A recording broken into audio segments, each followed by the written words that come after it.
That's all I've known. I never really, that I can remember, I never played with toys. I just had my football and I wanted to go outside and play. So I think it's always been in my blood. I don't remember doing anything else or wanting to be anything else. It was always football, football, football for me.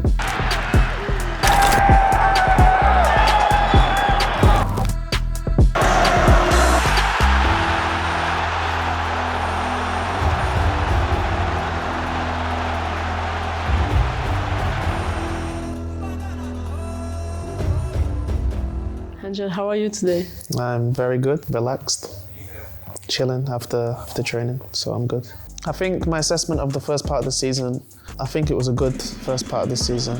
In a lot of the first games, we was very unlucky. I think we dominated a lot of the games, but we were just missing that little bit sometimes. The ruthlessness, I think we could have killed a lot of games. And if you was to add all those points up, I think we'd be higher up in the table, but this is football, and I think this break has been good for us to be able to kind of relax, look at the goals we need, and to take it all to the next part of the season, to be back stronger. For me personally, as a player, it's helped me a lot. I can't thank the staff for how much they've helped me, even how to view the game sometimes differently. They're very, very passionate people, and they have very good ideas, and they're always trying to show you the ideas, always speaking to you, always trying to help you adjust where to be on the field, and how to see the game a bit differently. And I think a lot of the other players will say the same thing. I think what he's doing with the team is very good. Everyone's very happy, very supportive.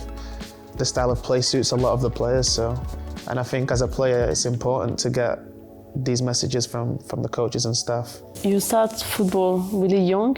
Why did you choose the football? I think from being 1, 2, since I could walk, that's all I played football. My dad and my brother would play with me also, and we'd make footballs from socks in the house. And my dad would throw the socks and I'll kick it. My brother would be in goal. That's all I've known. I never really, that I can remember, I never played with toys. I just had my football and I wanted to go outside and play. So I think it's always been in my blood. I don't remember doing anything else or wanting to be anything else. It was always football, football, football for me. So your godfather is Nani? Yep.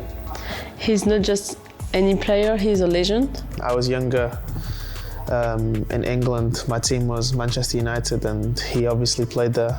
When he was there, he had a lot of successful times, and as a fan watching, I wanted to try and copy what he did on the field. So the way he played, his celebrations. I couldn't do the backflip, but I could do the cartwheel. But no, he was very inspirational and important to me growing up. The footballer that I looked up to the most was Ronaldinho. When I was younger, my uncle used to show me videos of a lot of players, old school players, and we used to sit on YouTube, and he used to have cassettes. Yeah. And he used to make me watch the cassettes. He didn't make me, but I just used to watch with him. He used to say, "Oh, I have something to show you," and he'd show me videos of Maradona, for example. He'd show me videos of Deco, Pablo Aimar, like a lot of players that aren't from my generation. And when my dad played football, he played with Rui Costa as well. Like a lot of old school players that I appreciate now. Like obviously, days were a lot before my time, but that I can put in YouTube and watch now. Roberto Baggio, like a lot of players. These are old school players, but obviously now and closer to my time, for me, Ronaldinho was who I used to love watching when I was younger. Obviously Messi as well, Iniesta. These were all the players I used to love watching growing up. So you play with Benjamin André and also André Gomes. What is the relationship you have with them? My relationship with both the players is very good. They're both very different in how they play and how they are as people. Benji, he's a fighter. He likes to do the dirty work. He's everywhere on the pitch. So to play with Benji, it's quite simple, it's quite easy. He's always speaking to you, so this is good. With Andre, it's a lot different because I speak Portuguese and he also speaks Portuguese, it's a bit easier. And he's a different player to Benji, and his characteristics and how he plays is quite similar to mine.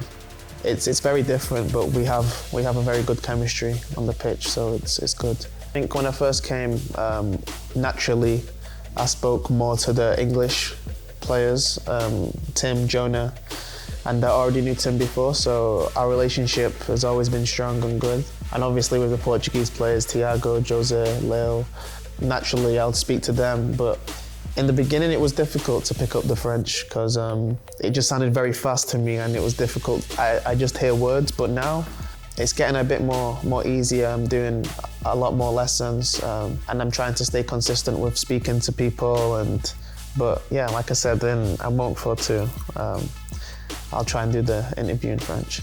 I think the next part of the season will be a very good part of the season for us.